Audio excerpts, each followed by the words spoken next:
Pada video kali ini kami akan menjelaskan tentang hukum Bernoulli pada alat Héroult-Fontaine.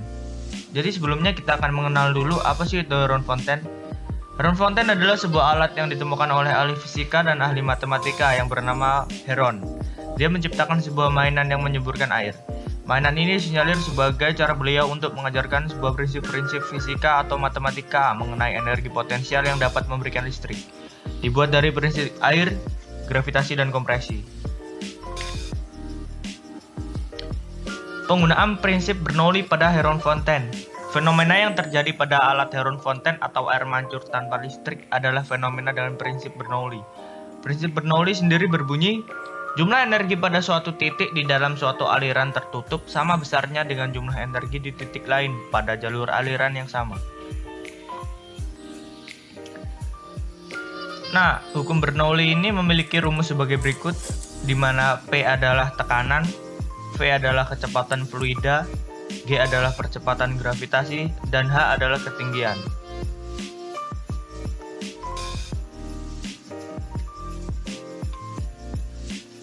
Bagaimana sih cara kerja Héroult-Fontaine ini? Bisa dilihat di gambar, kita bisa menyimpulkan bahwa prinsip kerja air mancur Héroult terletak pada konstruksinya. Pada awalnya, tekanan pada wadah B dan wadah C sama dengan tekanan atmosfer. Ketika wadah A diisi air, air mengalir ke wadah C yang berisi udara.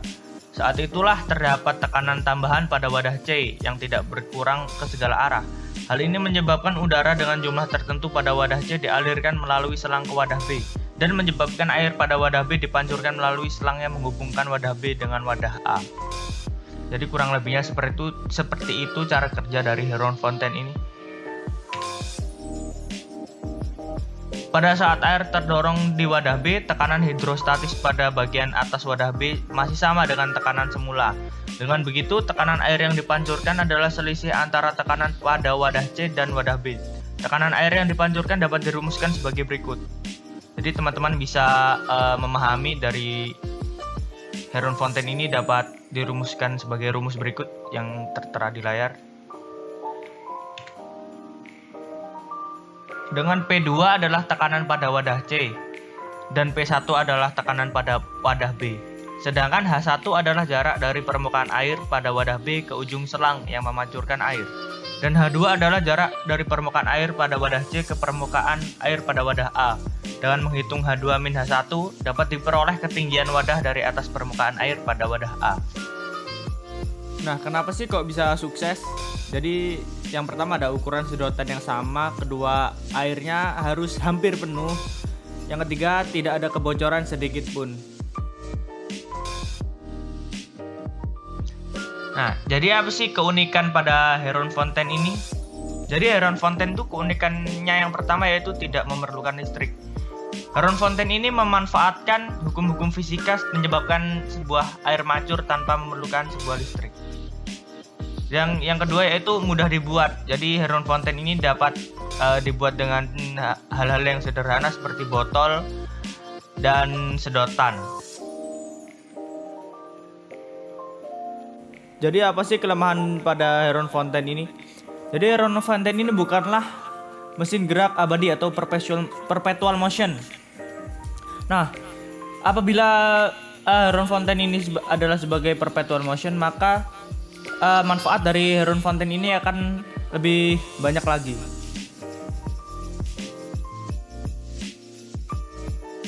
Saran pengembangan. Héroult-Fontaine merupakan alat yang belum bisa dikatakan sebagai perpetual motion atau mesin gerak abadi. Dengan pengembangan dan berbagai inovasi, harapannya Héroult-Fontaine dapat menjadi alat yang menerapkan perpetual motion agar dapat memaksimalkan kegunaannya. Jadi apabila Héroult-Fontaine ini menjadi sebuah mesin gerak abadi, pastinya Héroult-Fontaine ini akan menimbulkan fungsi-fungsi baru yang bermanfaat. Nah, di sini kami telah membuat sebuah Héroult-Fontaine sederhana dan kami akan menunjukkan bagaimana sih cara menggunakannya. Yang pertama yaitu kita isi air di botol yang paling bawah atau botol C. Nah, kita isi air sampai penuh.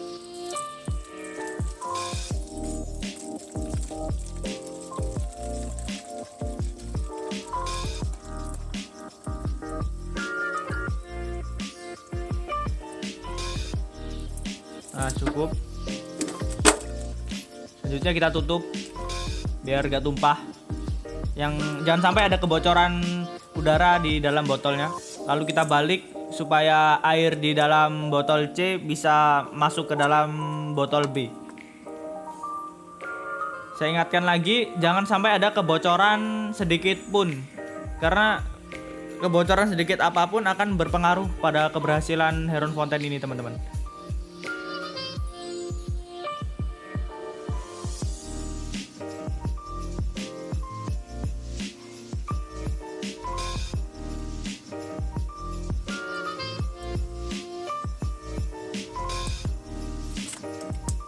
Nah, sepertinya sudah, kita balik lagi. Kita taruh, lalu kita isi atasnya botol yang A itu, kita isi air sampai sedotan yang pendek itu yang berada di botol A tenggelam.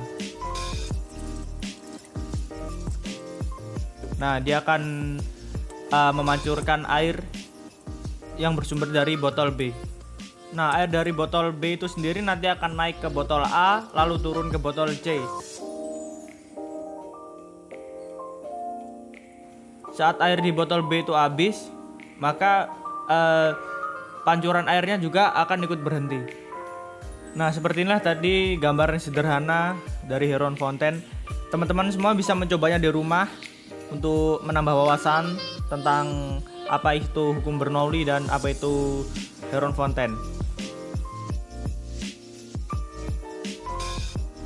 Jadi dapat kita simpulkan bahwa Heron Fountain merupakan alat yang dapat memancurkan air tanpa bantuan listrik atau alat pihak ketiga.